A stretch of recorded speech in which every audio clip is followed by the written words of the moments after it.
When it comes to promoting health and preventing infection, clean sanitation facilities are extremely important. The removal of human waste and using proper sanitation facilities, meaning a proper toilet, if available, is extremely important. Again, promoting hand hygiene is extremely important before and after the use of a toilet, and having access to clean water source nearby is extremely important.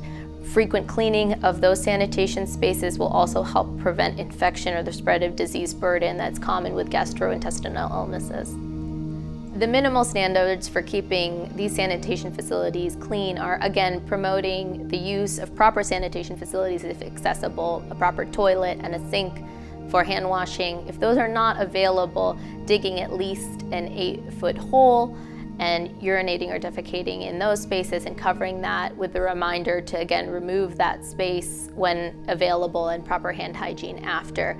You should have a clean water source that is separate from that sanitation space, which is a common risk for infections both here and abroad, where children are urinating and defecating is also the same water source where they're hand washing, and that's extremely important to be two separate spaces when available.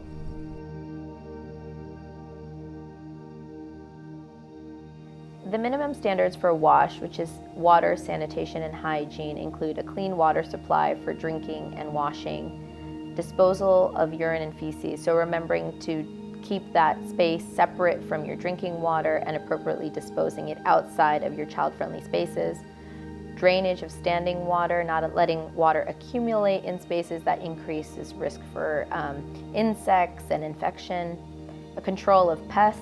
So pests can be of varying forms depending on where you are in the world, but including insects and rodents, snakes, or other types of crawling animals coming in and out of the child-friendly spaces. And a collection of trash, so making sure on a regular basis you're removing all those trashes from the child-friendly spaces.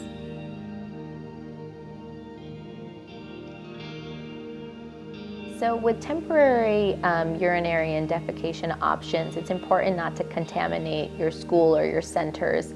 You try to keep those areas separate and rotate those areas on a regular basis, remembering that those are contaminated spaces and increase the risk for infection.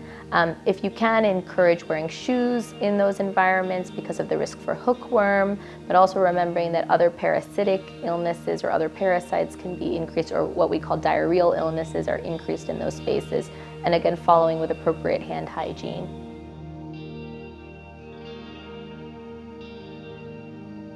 So when setting up toilet facilities, whether they be temporary or permanent, as I mentioned before, it's extremely important to keep them separate from all other child-friendly spaces.